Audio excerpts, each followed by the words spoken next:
guys, welcome back to the Pineapple Party Podcast.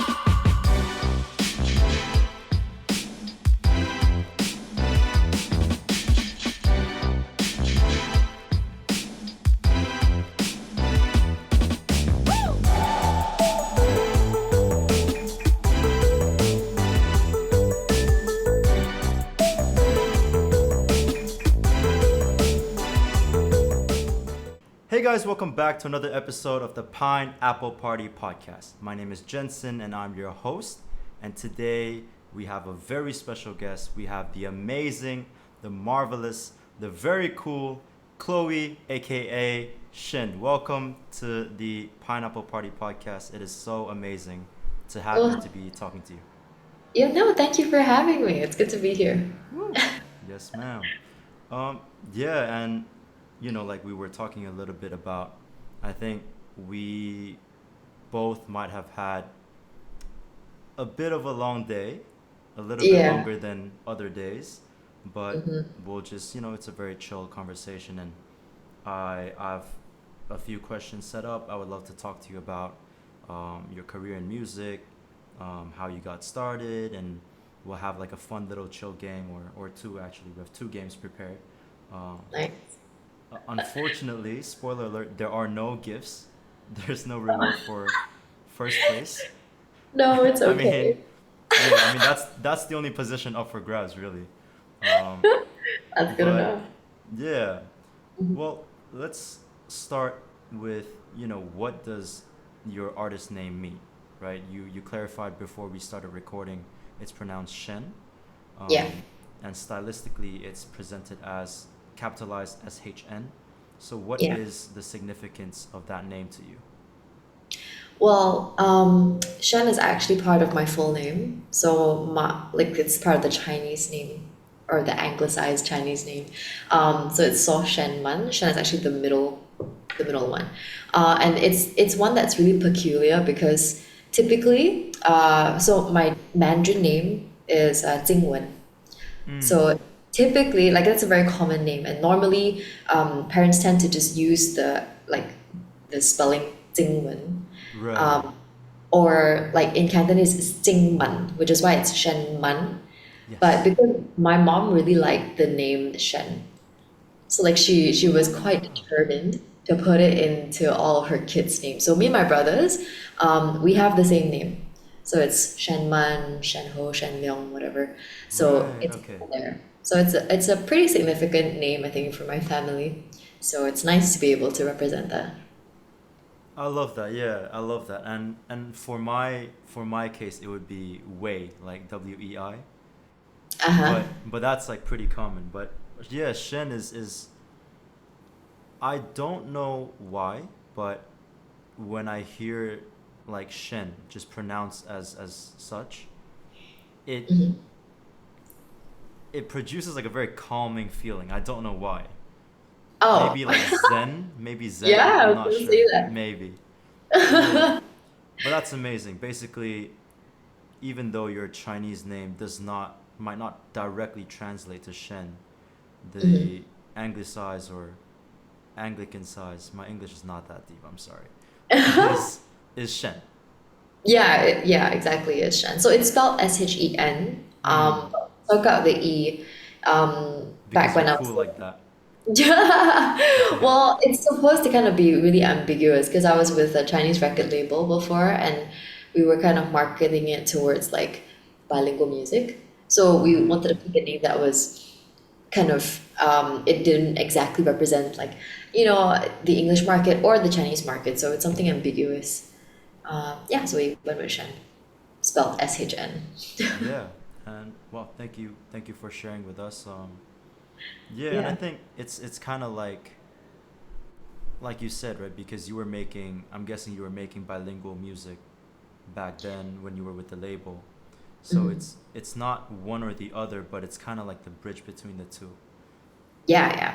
exactly. Okay, I'm glad.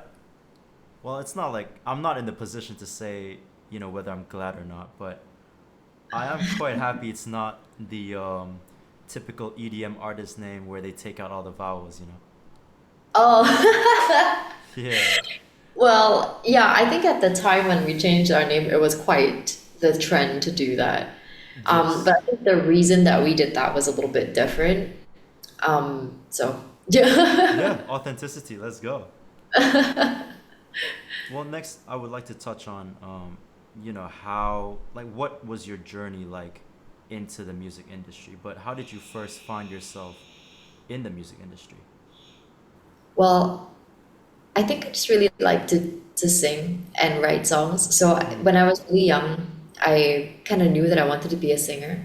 And for some reason, when I was like really young, I knew that if I wanted to stand out, I had to write songs.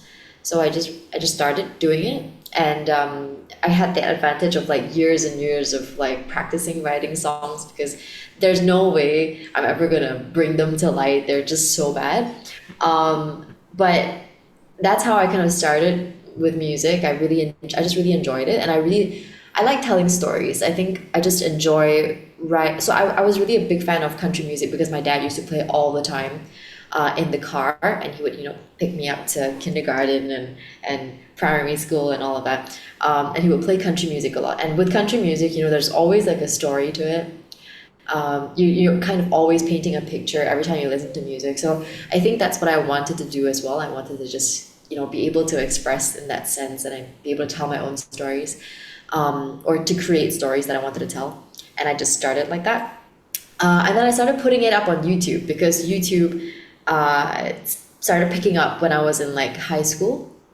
So I think about like 15 or 16, that's when I started putting up covers and like originals on YouTube. Um, and I started performing from there. That's how I kind of got into the local scene because then people will find my videos. Right. Um, yeah, yeah, yeah. So that's kind of how I started, yeah, in the scene. Wow. Okay, before we get onto that, are those videos still up?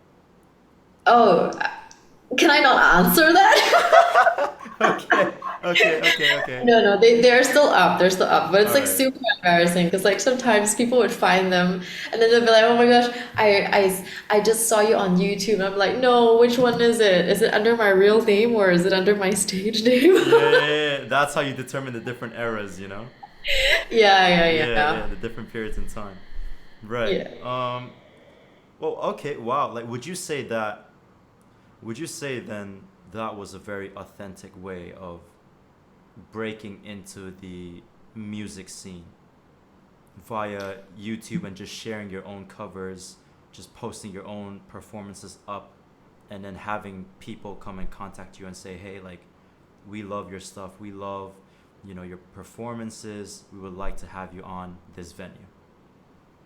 Um, I don't know if it's an authentic way. I just like that it's like that. It happened very naturally. Like it wasn't something that I felt pressured to do. Mm. It was something that I just enjoyed, and I didn't really expect too much of it. Like I just wanted to put stuff on YouTube because I enjoy it. Um, and I'm glad that it did turn out into to something. So I think like I started performing here and there, and my parents they kind of knew about the fact that I wanted to be a singer-songwriter. And at first they were kind of like, okay, and I was like, I was young then, so they didn't really care. Like they were expecting me to grow out of it. Right. Uh, yeah, so then I didn't. Let's I didn't go. grow Yeah. Yeah, so it was kind of like a real thing. And then they started getting worried, because then they were worried about like, oh, are you going to be able to support yourself in the music industry? Are you going to be able to survive? And I totally understood that. So then I started exploring different um, like paths. Like I went for A levels and I started, trying to open up my options and all of that. And I think after A levels, I decided that I do want to do music. Yeah, Like, yeah. You went through hell and back. You went through hell and back. yeah, I mean, at least I did try. I did Yes. explore, Yes. Uh, so I just decided that I do want to do music, and then I did. So yeah, that's it As happened. someone who did all the sciences, all three sciences and maths for A levels, I understand and I'm so happy you stuck with your passion because no way in hell am I turning back and getting into that, you know? Yeah. Fair enough. Yeah. But did you have like a particular or specific moment that made you realize, like, you know what, this music is for me? Because you talked about how you tried exploring different options, right? A levels and maybe different subjects. But was there a particular moment where you're like, I've considered as many things as I can. I'm gonna take a leap of faith, and it will be towards music. It wasn't like an immediate thing. I think it was just kind of like as I explored, the more sure I became. And it's not that I don't have other interests. Like I thought about like going into English literature or marine biology, despite the fact that I can't swim. Not that you need to know how to swim, it's just, it's ironic. Thought about going to economics because I do have genuine interests in these like specific paths.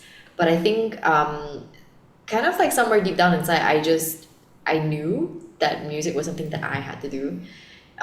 It might not be for everybody, but like, and it might not be a permanent thing. Like, it's not something that's gonna be forever, maybe. I don't know. It might. But I think right then, when I was deciding, I was very sure that at least for now, that was what I was gonna do. So it Yeah. felt like you had many options, but you felt most sure about pursuing music. Yeah. I felt like it was the path that I could contribute the most in at the time. Yeah. So I yeah, and mean, thankfully my parents were like supportive of that's that. amazing. That is very, yeah, that's amazing because, Yeah, I think it helped that I performed outside and then they realized, oh, I guess she's doing something. yeah, yeah. I'm guessing Yeah. they came to watch and support as well. Yeah, definitely. Shout out to your parents. That's amazing. Hmm. Um, and I was just gonna suggest, like, if you ever, you know, turn to look back at marine biology, maybe you could combine the two and become like, because like music therapy is a thing nowadays. So if you Yeah, want to play songs for the whales, for the fishes, that could be for a them, I thing. thought you like take them and then you do it for the people. You take the fishes? Oh, like the whale sounds. Sounds, yeah. Yeah, Is yeah, that yeah. how? Okay, that's another one too. Yeah, yeah, yeah. And you can mix that with like engineering and stuff. Yeah. Yeah. Well, there you go. But can you describe your journey as of now? Right. We're not talking about the future. It's just up till now. Can you describe your journey from the moment you decided music was what you wanted to do till now? So, what steps did you take to get to the point you currently are right now? Well, honestly, I feel like ever since I decided, since like I was like five, I've always kind of, I felt like I've always been kind of dabbling in like I had like 1 feet in and 1 feet out, because there was no way my parents were gonna let me just drop my studies and pursue music full time. And I think that was kind of like how it was for the longest time, as long as I studied. And my parents wanted me to, you know, get get into college and stuff like that. So it was for a long time, right? Mm. Um, and I think like even after that, so after I did study music full time and then came out and worked, right? It has always felt like I was doing it the same way, like 1 feet in and 1 feet out.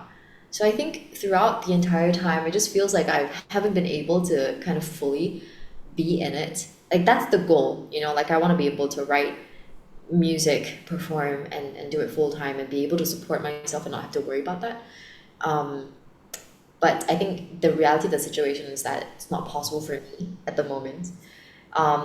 But we'll see. We shall see. Well, that's the plan, and yeah, we would. We're all supporting you. We're all following this journey as well. So Thank you. let's see what happens. Yeah. Yeah. And did you feel like, to add on to that, you said even when you were teaching music, you felt that you were half in, half out, like 50-50. Well, kind of like, so I think at the end of the day, I've always wanted to write songs and perform it full time. So Mm. I've always wanted to be a singer-songwriter full time.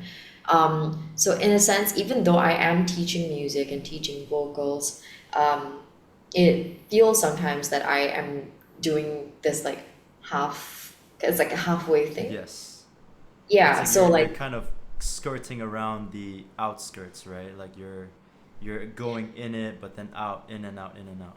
Yeah, yeah, sort of. So like if I weren't teaching or if I weren't occupied with other things, I think I would have spent a lot more time, making content, and basically giving this the full attention that I feel like it needs.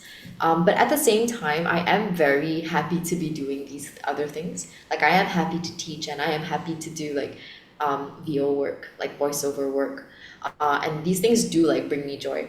So I think just like in terms of the career of being a singer-songwriter, what the experience is like, it has always kind of felt like it's half in because I don't think I can afford at the moment to be full in. Yeah, no, that's understandable. Um, and of course, we can talk about, if you're comfortable, we can talk about, why you might think it's so hard for musicians to go full time, especially in Malaysia. Mm. Do you have any Well, thoughts about that? I think if I think it's something that Malaysia is a really small demographic. And I think especially it depends on what language you do your music in as well. Sometimes, I know that if you're doing Malay music, like in BM, or if you're doing Chinese music, it tends to be a little bit more like there's more of an audience. Yes. Yeah, or rather, it's just that your audience is like here in Southeast Asia, Yes. or Asia in general. But if it comes to like English music, it's the world, and it's very saturated. There's Yes. so much music out there. So it's just harder to kind of like stand out or, get your music out there because it's just there's so much going on. So yeah, it's hard. Um, yeah, was that in line with what you asked? Yeah, yeah, 100%. Yeah. And Mhm. to add to your point, my personal opinion of why, particularly English, well, the language of English music, Yeah, yes. Let's uh, clarify that. yeah, yeah, yeah, yeah. The literature side of you must be so disappointed right now. But um, music in the English language that is made by local Malaysians, I Yeah. feel it's a bit similar to like a third culture kid because Mm. to be localized, we have a very strong, um, if you're talking about local arts and music, there's a strong presence when it comes to Bahasa Malaysia or Mandarin or Tamil or like the local languages. But it Yeah. feels, to me, I feel like English is kind of caught in the middle where people don't really identify it as local, but Hmm. then it's not fully like international or Western music. Yeah, yeah, exactly. So it's in It is this like awkward neither here position. nor there. Yeah. Yeah, exactly. Neither here nor there. It's just in this awkward, stuck in the gray area, which it's not exactly clearly defined. Um, Yeah. and I think that might be one of the reasons why it's harder to make music in English in Malaysia. Ye- Yeah, yeah, Yeah. definitely. But to clarify, these are just our opinions, right? Yeah, So 100%. yeah. Um, yeah. Okay. And you know, um, did you feel like? Oh, before we continue, you mentioned that you were doing voiceover work. Um, Yeah. do you mind telling us more about that? Is it for ads? Is it more for TV series, movies? It's mainly for ads at the moment, but I'd love to play a character or I don't know. Let's go.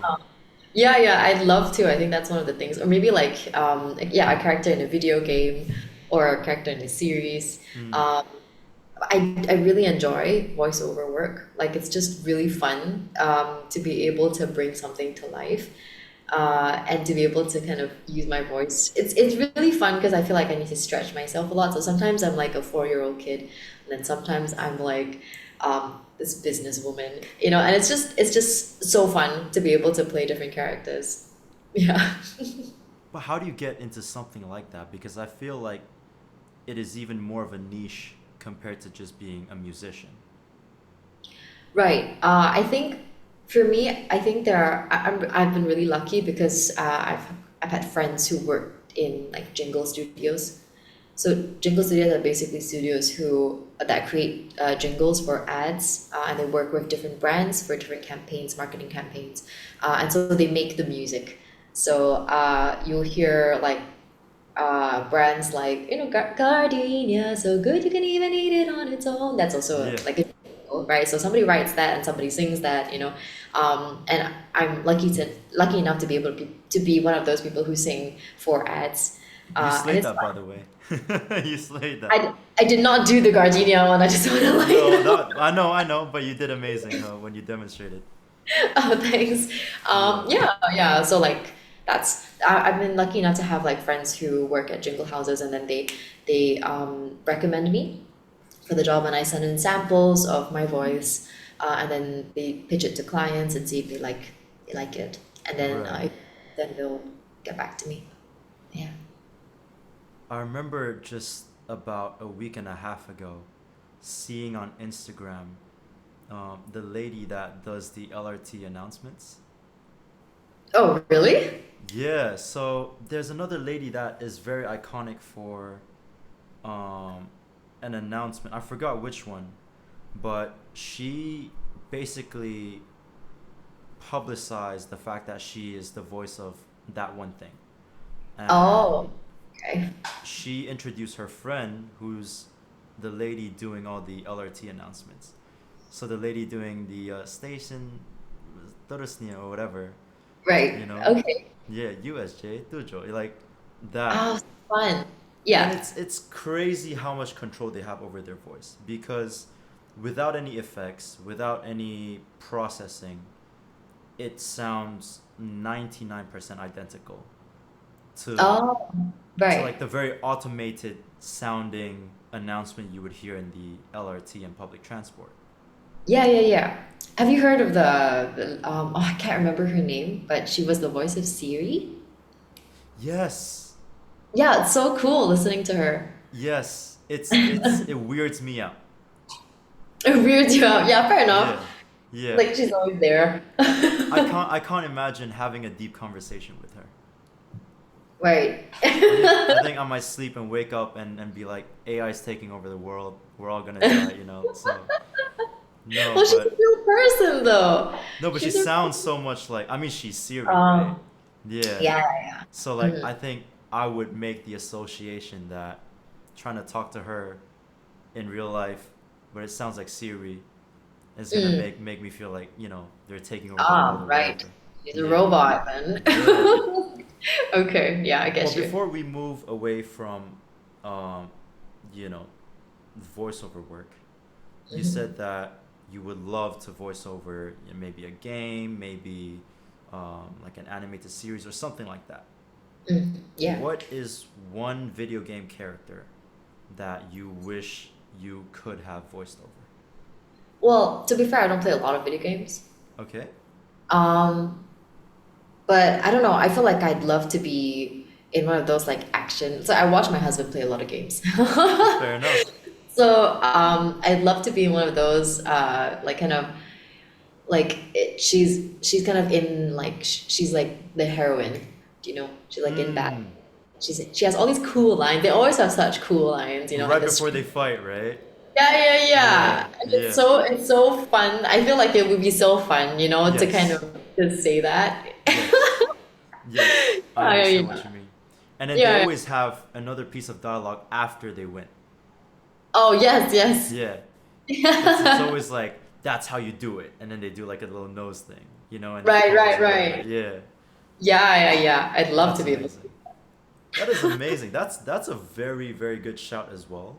Because I think it would just be so much fun instead of like having to record endless pages and scripts of dialogue. It's more so Right. variety, and then Yeah, I mean, it's there's a story so to it. Yeah. exactly, and it's so dynamic as well. Yeah. Yeah, yeah. I mean, to be fair, I don't play any video games either. I just thought podcaster moment would be a good question to ask. So, Yeah, no, that's yeah, a good question. yeah. All right. Thank you for sharing some of the voiceover work that you've done and all that. I would love to take a bit of a break away from just the conversation side of things, and we actually have a game prepared for you, Chloe. Okay.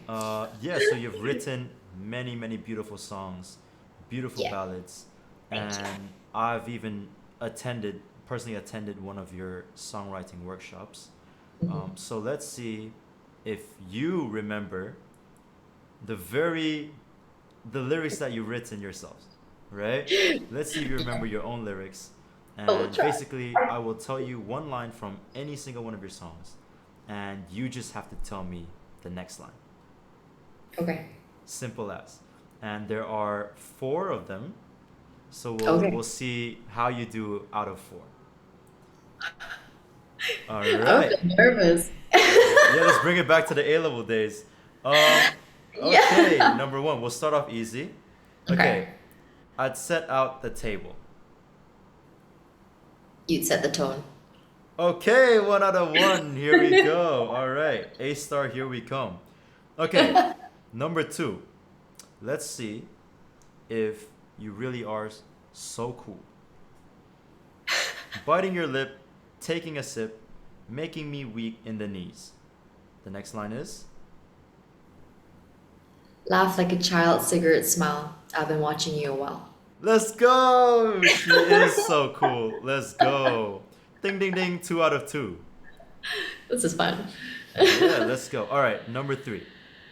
I mean, based on all the times I've spoken to you, Mhm. you know I love this song. So, if you don't get this one right, there Uh-huh. is going to be apocalypse. Okay, the line Okay. is walk me home. Simple 3 words. What's next? Say you love me through the telephone. Okay, ding ding ding. All right, the scholarship is coming through. Um, okay, the last question, last but not least. They say that wisdom comes with age. But I was so much sure of myself back when I was only 8. Woo!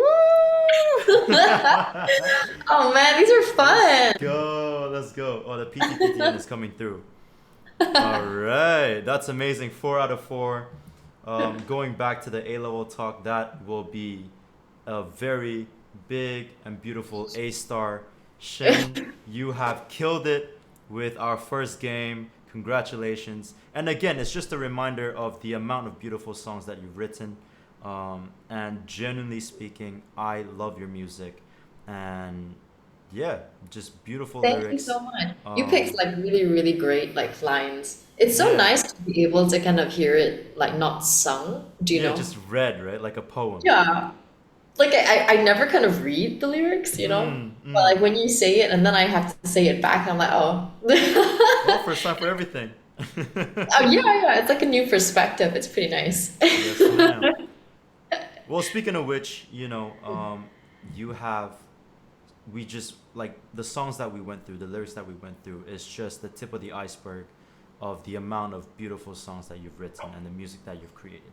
So let's transition into music, and if you can talk to me about your background in music. Oh, okay. Well, okay, well, it starts off with my mom actually, because she has always wanted to learn the piano when she was younger. But she didn't come from a very well-to-do family, so she wasn't able to do that. So she never really learned the piano growing up, but she made it a point. She knew that if she ever had kids, she would make sure that they all learned Oh, mm, piano. So that's where it started. Just my mom just really wanted me to learn piano. And then my dad would play country songs on the radio. And so all that entire like meshing of the two worlds turned into like the fact that I enjoy songwriting. It's just nice to be able to like express myself like that. So I play the piano. I don't play the guitar, even though you would see some covers online of me playing the guitar. I used to play it a lot more, but I've completely like fallen. out of that No, habit. you just prioritize piano. That's Sure, it. sure. Yeah. Let's say it like that. Hmm. But yeah, so I grew up playing the piano, both ABRSM, so really strict classical music, Wow. and Yamaha, which is kind of like fun. We dance a lot as kids, and there's a lot of like movement. So I can you guess which one I enjoyed more? But yeah, so for Yamaha, they also encourage you to write. So there's like a section where you compose your own. It's like a 4 bar kind of a thing. You don't really. It's not a long section, but I always enjoy that part because I love like making stuff up. So I think that just slowly transitioned into actually doing it like for an entire song. So I started writing at a very young age. I would write about absolutely the worst things. Like it's the most menial, petty things. Um, I would write about my friends' crushes. I would write vicariously. Like I don't have enough experience in life. I'm just like a 13-year-old, right? Fair So enough. I'm just like taking from my friends' experiences, talking to them about their emotions, and just writing about like sappy stuff, like all throughout high school. But I feel like it really did sharpen my pen. Like I started to realize I have a pattern that I enjoy. I like to put, you know, just like my own spin to stuff in songs. I like to be descriptive, and things like that. So yeah, so then I started putting up those originals on YouTube, and that's when people started to hear it. Yeah. Wow. And your friends must have thought like Chloe's a very insightful person. Like she's always asking about stuff, you know? They're uh, like, oh, she cares about me. yeah, yeah, yeah, yeah. I'm gonna write a song about Yes. it. And then tomorrow, a link in bio new album dropping soon. Yeah. And then they're gonna be like, I relate to that. And I'm like, Yeah. really? Really? Oh, you should see where I got the inspiration from. Yeah, that is amazing. Yeah. Um, and was it like, let's say a teacher was giving you a bad time and you're like, oh, Miss Sarah's gonna get this one. Oh, well, not really. Okay. I don't think I had a lot of like vengeance. I mean, Mm. I don't know if that's the word for it. I don't think I had a lot of that emotion Right. in high school. Um, I had thankfully a pretty good experience in high school. I know not a lot of people have that. Yeah. So I'm very grateful for my experience in high school. I had friends, um, and I think uh, it was kind of like I was involved in a lot of things as well. So I didn't really feel like I didn't fit in high school. So I don't have a Mm. lot of songs about that came from a darker place. It was all very like lighthearted. It was all very like crushy stuff. Um, but then I think like after high school, that's when the world started to become more real, Yep. and I wasn't like in a bubble anymore, and I was kind of like I this reality has hit, and my friends talk about their families, and like a lot more brokenness was something that I experienced after high school. So I think after high school is when um, my emotional intelligence deepened as well, Yes. and then also just being experiencing the world in all of its brokenness and being able to relate to people. And I think that's when empathy starts to come in as well, Yes. and I think that really does something to your songwriting. I think when you have empathy, um, it's a lot more like you can step into somebody else's shoes, and see it from their perspective. And if you can't, then you tend to kind of be like, you try to, Yep. and I think that's what's important. You gotta try to kind of step into somebody else's shoes. I feel like that made me a lot more complex as a songwriter. So yeah. So back then it was less Mhm. Eminem, more Taylor Swift. But Oh yeah. as you as you experience, like the real world, right, so to speak, maybe transitioning from uni or high school into like the working world or whatever it is, Mhm. um, you tell us about how your emotional intelligence or maturity has deepened and Mhm. your songs become more complex and layered. Yeah. Um, but how did you how did you think, like, how were you able to inject that, newfound level of emotional maturity into the new songs that you write? So what are some of the ways you have made your songwriting more complex?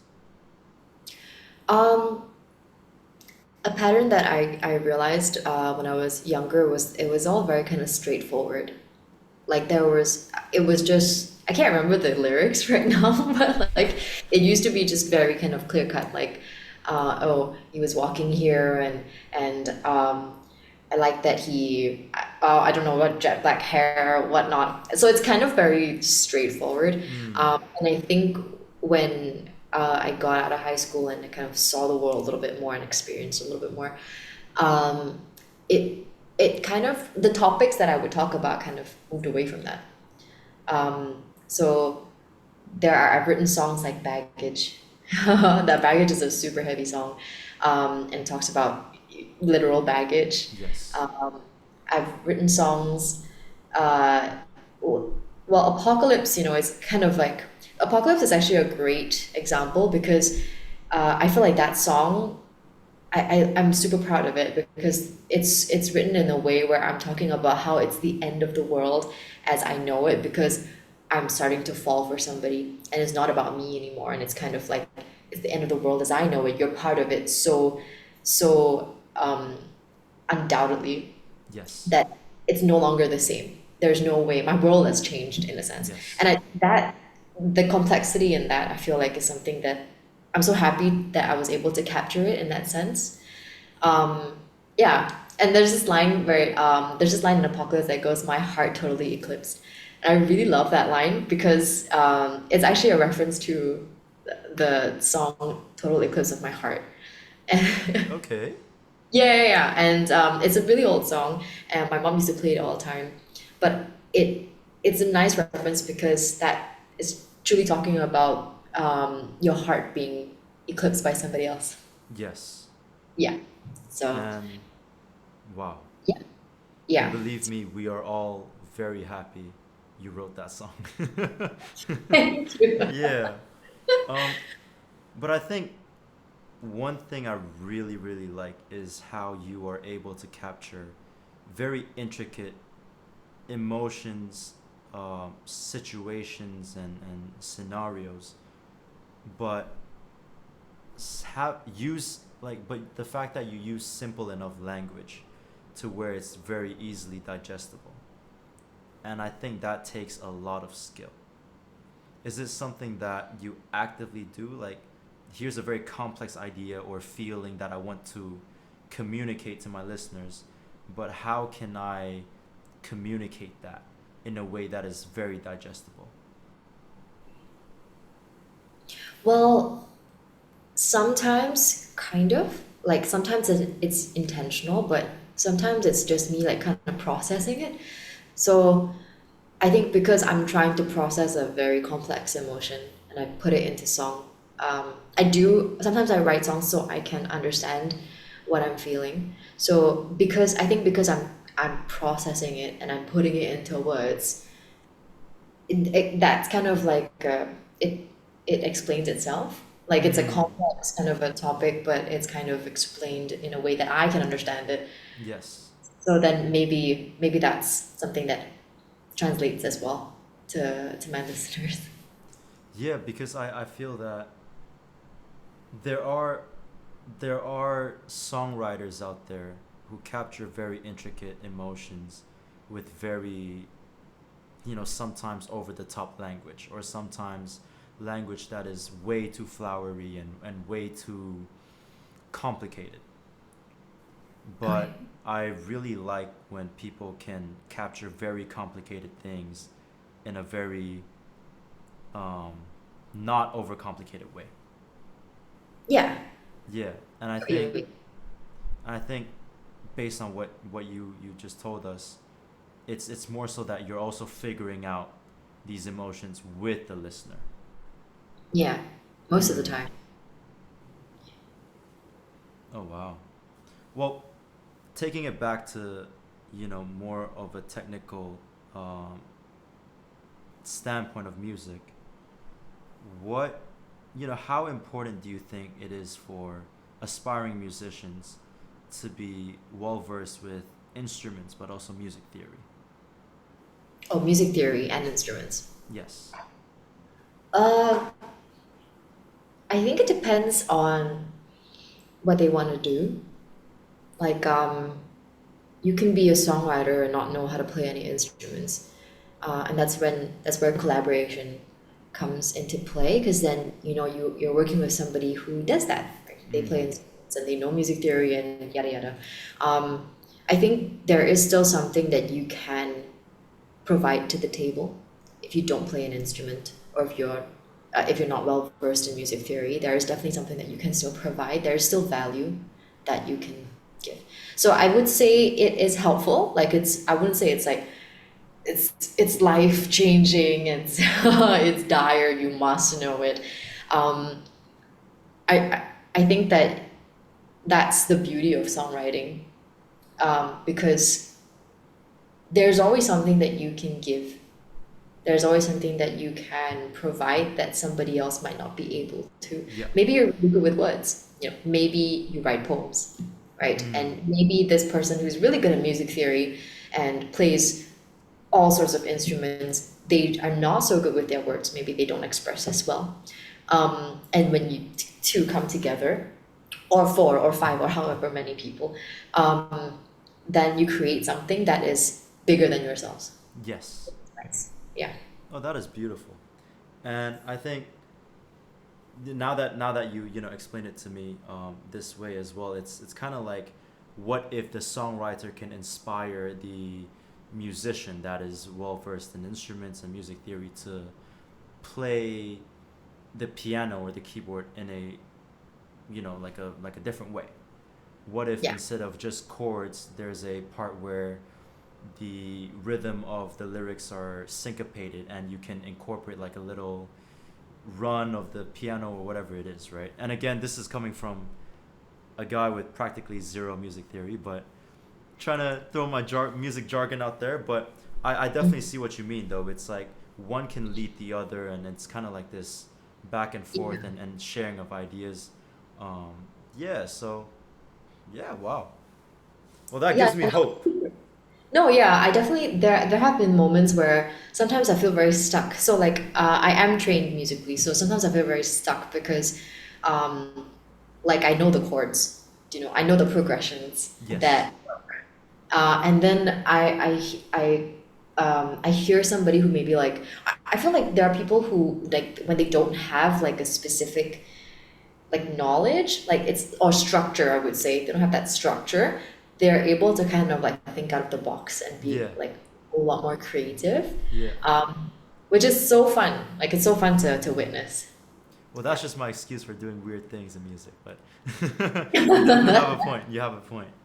Um, yeah, and then, building off that question, what is the most important piece of music theory, if there exists one, that aspiring musicians should definitely know in order for them to create their own music? Whether it's writing, whether it's production, is there any one singular piece of music theory that you're like, everybody has to know this? Ooh, that's interesting. Everybody has to know this. Mm. I can't think of one right now. But I would say like the structure, um, like the basic foundations of the basic structure of music is down to rhythm and melody. So I think a sense of tempo is very important. Yes. Maybe just like so that you're able to kind of like keep time and know when to come in. Yeah. Yeah. So they're just like very basic structures. It's very interesting because I'm also in education. So I find that kids pick it up a whole lot faster than adults. Okay. Um, yeah, and we try to kind of make it fun so that they're kind of subconsciously learning. And I feel like that's the best way to kind of learn music. You gotta kind of do it subconsciously, and you gotta feel like it's fun. because instilling a sense of like tempo on a child is a whole lot easier than trying to explain it to an adult. Right. Yeah. It's more so something. It's something that you feel more so than think Yeah. scientifically about. Yeah. It's something that you have to kind of instinctively have or basically instinctively instill and practice rather than something that you try to understand Mm. and like, count, you know? Yeah. Yeah, like going around with your magnifying glass, just oh, Yeah, something's not right here, you know. Yeah. yeah, exactly. So rhythm, essentially, right? Because even if I just want to sing on an instrumental, I need to know when I start, when the beat hits, and then not to like miss the beat or whatever it is. Yeah. Yeah, I feel like I'm oversimplifying it, but that is one of like the basic structures Mm. of music. So it's really important to be able to have that sense of rhythm. Yeah. What would your best tip for songwriting be? Ooh. Best tip. Best tip. Could could be very practical in a sense where it's like, oh, go look at Rhyme Zone if you can't think of rhymes, or it could genuinely just be another way of thinking or seeing songwriting. I would say if you do play an instrument, um, if you have the opportunity, pick up either a different instrument or change the sound up. Like Okay. changing sounds can inspire. So sometimes if you have an upright piano, there's not much you can do, or a grand piano. That's just the sound that you get. But if you have Yes. like a keyboard, you can always change up the sound. And sometimes just being able to write with a different bass, a different sound, inspires different things. So I would say like that helps if you're stuck. Like if you Mm. feel like you're kind of writing the same things over and over again, helps if you're changing up the sound. Yeah, yeah. Well, that actually answers my next question as well, because I was gonna ask, how would you deal with writer's block? And um, you talk about changing up the sound a little bit, changing up the bass. Would it be similar to something, let's say, I know I'm writing to this specific key, but I can keep the key, but let me change up the drum beat. Let me use something that's more hip hop oriented, for example. And then if Mm, I get stuck, if I just keep talking about driving really fast and feeling very cool, so okay, I've been talking about that for the 10th time. Let me switch it up again. Could be the mm, same key and everything, but maybe a slower tempo. Is that mm-hmm. is that what you're referring to? Like, is that one of the ways we can change up the bass? Is that one of the ways we can change the sound that we're writing to? Yeah, no, definitely. I think for me, the way that I write, I'm pretty like I guess traditional in a sense where I write on an instrument. But right now, there's so many possibilities. There's so many samples you can get online for free. Um, there's so much that can inspire you, like that you can get for free. There's just so Yeah. much resources out there. So it really helps if you're kind of stuck to kind of just explore and see. Maybe you could find like a specific like sound that's just weird. It's weird as heck. But you drop it into your workstation and then you tweak it a little bit and it turns into something that's like your main hook. You never know. Yeah. Yeah. Yeah. That is very interesting, and I definitely see the appeal because you're changing up the environment. You're not letting yourself be stuck in this same, um, well, all of my words are escaping me today, but the Yeah, same monotonous. There you go, yeah. scenario or whatever, right? Mhm.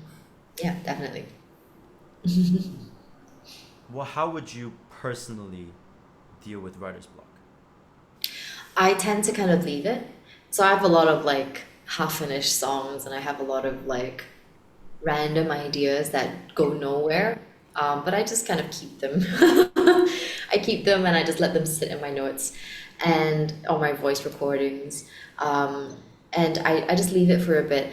like right now as we're speaking, I have like ideas of like what I want to write about, but I have no idea how to like start or like where to come from, what kind of perspective to come from. But I leave it. So like I don't really pressure myself to like write it, write it. Because I feel like Yeah, with the pressure, it's a lot more kind of, it feels less fun, number one, but also it exactly. feels like, yeah, it feels like super unnatural, I guess. Like And you're I'm not forcing saying, it. yeah, like I'm forcing it. And I'm not saying that, there was this point in time where I was writing a song a day, which I feel like is important too, like to kind of, Wow. yeah. So to kind of build like the muscle for it, like the Okay. discipline. Like you go to the gym, like you want to be able to like get stronger, right? So I think it's important to be able to build that discipline. And I found that when I did that, I was a lot quicker, like with my writing. And I feel that that's important too. But I think when it comes to like writer's block, I try not to like force it. Yeah, just go. Just leave the situation, do something else, make some tea, take a walk. And then if you want to come back to it, if not, just leave it. It's okay. It's not like I used to be very I had like a poor man's mindset with my inspiration. Like if I had an inspiration, I'm like, I better make something out of this or it's a waste, you know? Right. Or it's gonna like you're gonna lose it. Yeah. Or it's just basically like I'd be so like it's so precious, that this inspiration that I have, I need to kind of make sure it's great, and I have to sit for hours and I can make sure I do it really well. But I think that's a very unhealthy way to kind of look at um, inspiration. It's something Yeah. that's like it's not something that you can see. Um, but basically, you are taking what's intangible and trying to make it tangible, and that's a tough job. Yes. Uh, yeah, and it's okay if it's not always gonna come, but sometimes in the middle of the night, you get like an inspiration. Sometimes in the middle of a shower, you get an inspiration, and they come. Oh, sorry, hold on. No Sorry, worries. my alarm just kind of rang. But yeah, they just kind of like they come randomly, and it's Mm. perfectly fine to let go of some. Yeah. Yeah, for me, I find that they love coming when I'm in the middle of a shower. Yeah, I think because I feel like that's when you're not like consuming. Do you Mm. know, like on a daily basis, we're just like scrolling through Instagram and we're just consuming stuff. Yes. In the shower or when I'm driving, I feel like that's when I actually think. Yeah.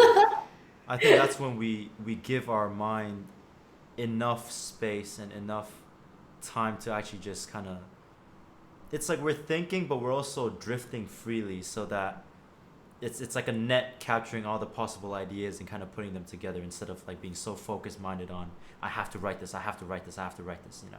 Yeah. The Yeah. pressure's off, basically. I'm genuinely gonna try writing a song a day. Oh yeah, go for it. Yeah. We'll see what happens. But I don't mind trying, you know. So yeah. Yeah, there's no harm. Well, can you tell us about your process in creating a song from the first thought of it, from just an idea to the final product? What is your process? Um, it differs from song to song. Some songs come really quickly, um, but some songs take like years. So it really depends. I think for me, the quickest songs are typically my favorites. I think just because the feeling is so natural, and when I write it, I process it, and it feels very satisfying to be able to do that. So 27 and 7-Eleven is one of them. Shout And out. yeah, so 27 and the 7-Eleven is basically about having an existential crisis. And I was kind of processing the way that I felt. Because I felt like, oh, I'm like this age right now. I'm 27. I should be kind of successful in what I kind of air quote successful, whatever that means. Yes. And that really kind of like made me question, like, should I have done music? Should I have like, what is my life? Like, what is the purpose of doing Yeah. music? And like, is it worth it? Right. Um, so I was kind of like processing all of that and processing my self-worth and all of that. And it happened really quickly. Like I got the idea on in like during breakfast. And I left breakfast. I abandoned it and I went to the piano and I was like writing the chorus. Or I was writing the verse. And then I couldn't find a chorus when I left it for a bit. And then I came back to Right. it. Okay. Fair enough. Yeah. So I think the process of it differs from song to song, but like there are some songs that I am really happy about. Um, I'm really grateful that I could kind of flesh out immediately. And then there are Yes. some songs that take a while, and that's fine. Like you said, right? Just sit in your notes or sit in the voice recorder. Yeah, yeah, exactly. Mhm. But let's say with 27 in a 7-Eleven, you got the lyrics down, I'm guessing, and you wrote it essentially in a much shorter amount of time. Mhm. What comes after? So then do you take it to your producer and say, hey, these are the chords that I want. Um, let's start making it. So I think for me, because I am slightly just a little bit literate when it comes to the digital audio workstation, but we call it the DAW. Yes. And I work on Logic Pro X. And what I do is I just flesh out like a demo. So I have the chords, I know the chords, and I'll kind of like put it on either, uh, I'll play it on my MIDI keyboard right here, and I'll choose a sound for it that I feel like makes sense, and I'll start Mm. recording the lyrics. So I'll sing, and I'll make like a very simple demo. And if I have any additional ideas, like if I want the drums to come in here, I'll start to put a little bit here and there, just very basic stuff. And then once I feel like that's good enough, I'll pass it to my producer and I'll be like, hey, here's an idea that I have. Let's see if we can work on it. And Right. sometimes it doesn't work, you know, like sometimes it doesn't go past the demo stage, even though you feel like it's a great song, you know. And that's fine too, you know. I feel like I took a long time learning that. Like it's okay to let some songs go. Um, yeah, I feel like I call it the poor man's mindset because Yeah.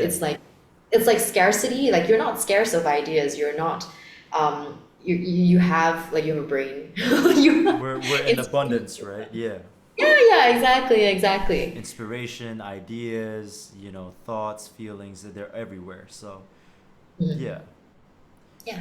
And essentially are the demos, let's say you put a drum sound in, are they Mhm. just placeholders which and then can be fine-tuned by your producer, going through different libraries of sound, stuff like that? Yes, typically yes.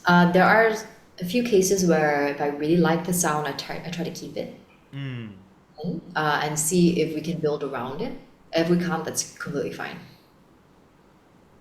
And then do you have a professional, I'm guessing you have a professional mixing and mastering your songs for you as well. And yeah.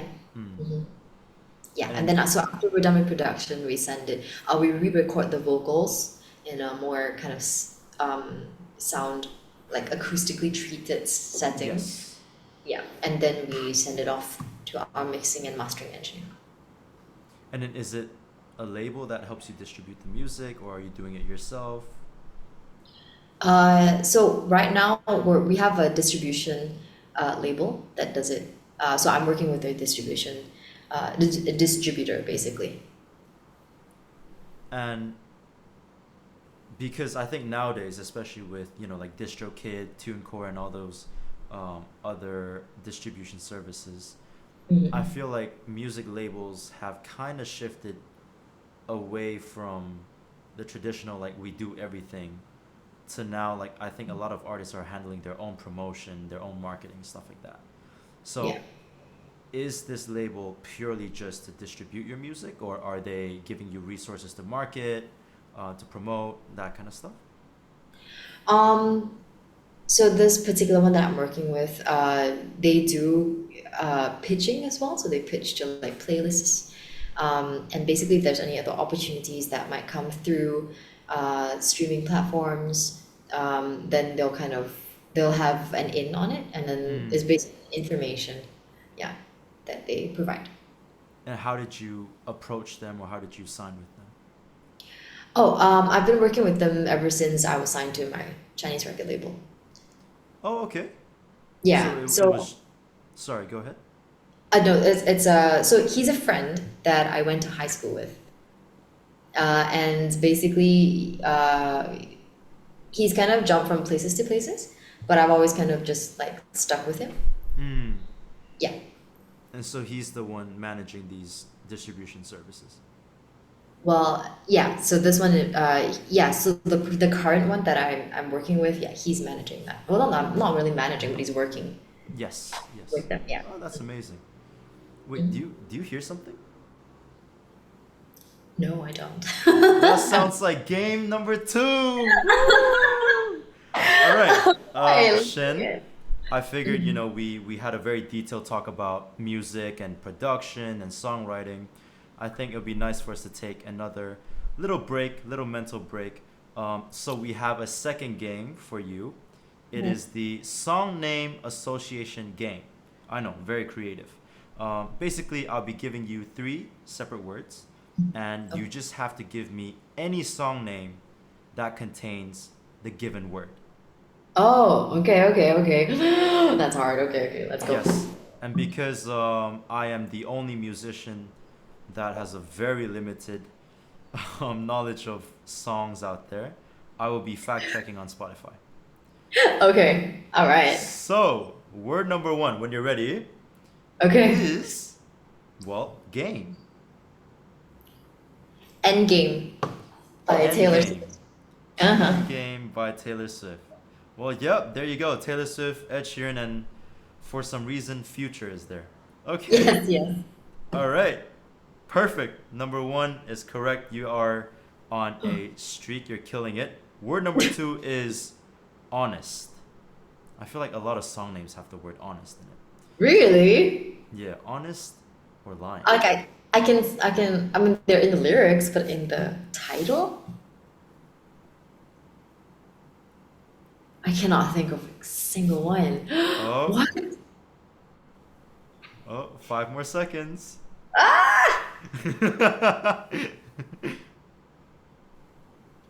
Okay, but for some reason, a lot of these are hip hop songs. So, Oh, okay. yeah. Oh May- man, did I Maybe just that's why. Oh no! That is the first, well, not loss, but that's the first miss of the episode, I'm guessing. But Mhm. hopefully, you bring it back. You bring back the heat because Yeah. the third word is fire. Fire. Yes. And it doesn't have to be fire by itself. It could be like, I don't know, firefighter. Maybe someone made a cover Oh, song for okay. Well, our firework heroes. Oh, by Katy fireworks. Perry. Okay, yes. Well, you killed it, and indeed, we shall have fireworks because you smashed that second game, Shen. That is amazing. Congratulations. You win bragging rights. Thank This you. show has no budget. We are on a free Zoom call, so there is no gifts. But hey, I'll you take did the brag. amazing. Yes, ma'am. All right, finally, if you don't mind, I have just a few questions regarding vocals. Like Okay. what do you think is a tip that beginner singers can incorporate to improve their singing? Oh, breathing. I think that's one of the things that we tend to kind of overlook. I think most of the time we think about like, oh, does it sound nice? So we're talking about tone, we're talking about placement, we're talking about how we pronounce certain words. But I think one of the most basic and foundational things that we need to go back to is like breathing. And you'd be surprised. Like breathing is hard for some people. Like breathing correctly with the correct technique. Right. And I think like sometimes when we sing, we get very like there's a lot of pressure and we tend Yes. to be very tense. So that also affects the breathing. But yeah, I would say breathing is really important. What would you say is the right way to breathe when singing? So the way that I explain it to my students is that I encourage breathing through the mouth. So I mean, like you don't want to be singing like "Twinkle, twinkle, little star, how I wonder what you are." So I encourage breathing through the mouth, and I try to get them to breathe like deep. So it's not shallow breathing. It's not the kind that you go like, and that's it. That's not enough, Hmm. especially for like more taxing songs. So we try to breathe all the way down to your diaphragm, which again in air quotes because I Happy just do. birthday! No, that was all in the script, and that's because you did so amazing in both our games. It just appeared out of nowhere. I didn't know I Woo! could do that. Oh, that's I so don't know. cool. Is it like a hand motion thing? Like, I don't know. Did I just? What did I yeah, do? maybe. It's not coming back. Okay, but anyway, No. we were talking about breathing. So breathing all the way down to your diaphragm is not something that I would say in those exact words because it doesn't make sense. When you breathe to your lungs. But essentially, you want to kind of have your diaphragm Open up, expanded, right? which is Yeah. that little muscle underneath your lungs. So you kind of want to use that, um, and basically ground your singing a little bit more. It's a bit abstract because I mean, singing is abstract. You don't really see the instrument. So we use a lot of like visualization. Mm. But yeah, so Because yeah.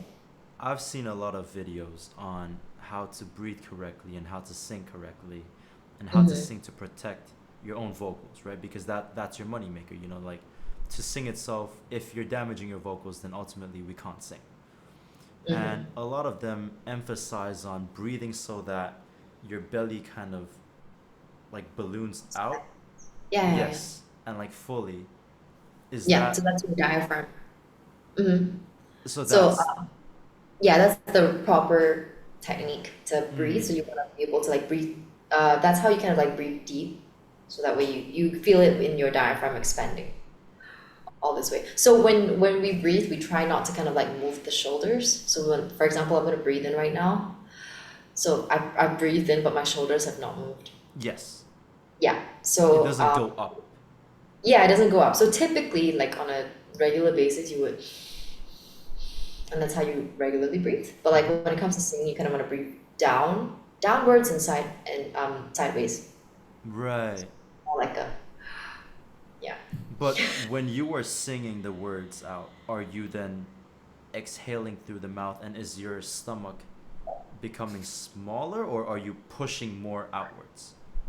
So there are two schools of thought when it comes to that. Oh, One is like a little balloon, so you definitely like just exhale and everything goes back in. The other one is your diaphragm stays there. So if it stays there, then you're still expanded out, right? So I personally believe in the second one where it kind of expands and stays out. mm, So we always kind of say like use your diaphragm when you sing, use your diaphragm when you sing, and basically we're talking about that grounding. So breath support. It's supposed to be able to support your singing, so it doesn't sound very like kind of airy. aloof in the air. Yeah. Um, airy is okay, but it's just kind of like it's got some support. Oh, okay. Um, yeah. So, and I feel like that's only possible when you kind of like ground yourself. So that diaphragm needs to be engaged. It's like a muscle. You know, when you use a muscle, it's contracted. Yes. So the diaphragm, if it's relaxed, it goes back in. So then Right. I don't think you'd be using your diaphragm if it's going back in. So yeah. So in a way you're kind of like holding your breath and keeping the diaphragm expanded even when you're singing out. No, you're not holding your breath. Okay. You're using the breath to create sounds. Okay. But are you still Yeah. squeezing, well, whatever the verb is, but are you still like Hmm. contracting so that the You're diaphragm still stays expanded? you're still engaging in it. So the muscle Mm. is still being used. Okay. Okay. Yeah. Yeah. Hmm. And oh wow, thank you so much. Yeah, that I think that genuinely helps anyone who wants to learn how to sing because I've always seen videos on diaphragm, diaphragm, diaphragm, but they don't really explain in detail what to do with it. They kind of just say breathe deeply so that you feel your diaphragm expand and nothing else comes after that. There's no step 2. Oh, okay. Yeah. Well, I think it's still very much a practice. Mm. Like again, it's like going to the gym. I kind of always liken it to that because it's like it's a muscular thing. So you kind of need to be able to feel it, engage it, control it eventually. Yeah. 100%. And Hmm. what do you think is a tip that beginner singers can use to protect their vocals when they sing? Oh. Um, or rap or shout, because I find that a lot of, so when I do shows, it's usually smaller venues because I'm still on my way up, and I'm very grateful to be doing so. But I think a lot of the other artists that are performing as well, sometimes in the moment of excitement and energy, and we're trying to just be as hype as possible, we shout, but after 20 minutes of that, the voice just goes. Yeah. I feel like it's the same for concerts as well. Mm. So like you're attending a concert and you're like singing at the top of your lungs, then the next day you kind of lose your voice. Oh yeah. So I don't encourage like that. Um, it's kind of basically you're kind of using your neck. You're using a lot of like tension here to kind of like create that projection that you want. So I would say it's unfair for me to ask because it's just natural. It's what humans do, and it's how we kind of know we have a good time. So sometimes when you go to karaoke and you're like singing at the top of your lungs, and the next day you lose your voice, right? Yes. But I feel like there is a proper way to do it. There's a proper way to project. You kind of wanna, we call it the vocal mask over here, which is basically your cheekbones, and essentially to project and to kind of be louder, you want to place your voice or place the air that you're controlling into your vocal mask. It's a bit more kind of complicated. I feel like it's hard to kind of explain it. Yeah. I feel like I'm oversimplifying it. Or either that, or I could end up being way too technical about it and it starts being very confusing. I Um, understand. yeah. So, but basically, it is that there is a proper kind of like way. And when I go for concerts, I also try to kind of like, even though I want to scream like so loudly, I try not to because Yes. next day I gotta go to work. Or you Like, selectively choose when to do so, strategically. yeah, exactly. Yeah. So it also really helps because like sometimes places are so loud. You also want to be careful because we try to match the volume, and we were talking about like stadium like speakers, Right. huge and they're loud. So there's no way that you'd be able to match it because you're just a human being. Yes. So I would say try not to because it will really hurt your voice if you try to match it. I understand. And basically, we, like, for those of us that want to learn, look into vocal mass, correct? Yeah, I mean, Like, it's not research the about only it, or thing. yeah. Like, I think it differs from like person to person. It depends on certain habits that they might have. Maybe they're placing it at the vocal muscle, maybe they're still really tense here. And then there are different kind of ways to diagnose that. I understand. Yeah. But basically, try not to put too much pressure or tension on just the throat, right? Yeah. Underneath. Exactly. Right. Hmm. Yeah. Chloe, thank you so incredibly much for your time and your expertise, and sharing your stories with us, how you got into music, how your dad played country music, and your mom really made sure to give you guys the opportunity of playing learning the piano and stuff like that. And I find it really wholesome because just a few days ago I was talking to Ashraf Nasir, and he had a very similar story where I believe it was his father and brother. So it's his father and brother that really got him into music. Oh, that's sweet. So I just find it very wholesome, yeah, and to a couple of days after talk to you about how your family has influenced your music career or your musical journey and all that. It's just a very beautiful thing. Um, Again, if you have anything that you want to add, please feel free to. If there's anything you would like to talk about. Well, no, I just want to like thank you for having this conversation with me. It's been fun. Like it's Thank nice to be you. I able appreciate to. that. Yeah, no, it's nice to be able to like look back on stuff. I think you asked very like pointed questions as well. So yeah, thank you for this time Thank you and very the much, Chloe. opportunity to be on Pineapple Party Podcast. Let's go. Yeah, and maybe in the future when the budget goes up, we'll have gifts for the games. Oh, there we go. Yeah, brand new iPhones, Nice. bungalows, Ferraris. But for now, you are all the way at the top. You are number one in the non-existent leaderboard. Thank you. I'll take it. But again, Chloe, genuinely, thank you so incredibly much for, sharing your time with us. And I will be sure to check with you after if there's any links you want to drop. But I'm sure, like Spotify or Instagram, any of that, we would love to share in the description when the video eventually goes up. Yeah, that would be great. Thank you, Jensen. Yes. And again, for you guys tuning in, thank you so much for supporting our podcast. Thank you for, um, you know, just tuning in, supporting, sharing the videos and all that. You guys know what to do. If you like it, subscribe.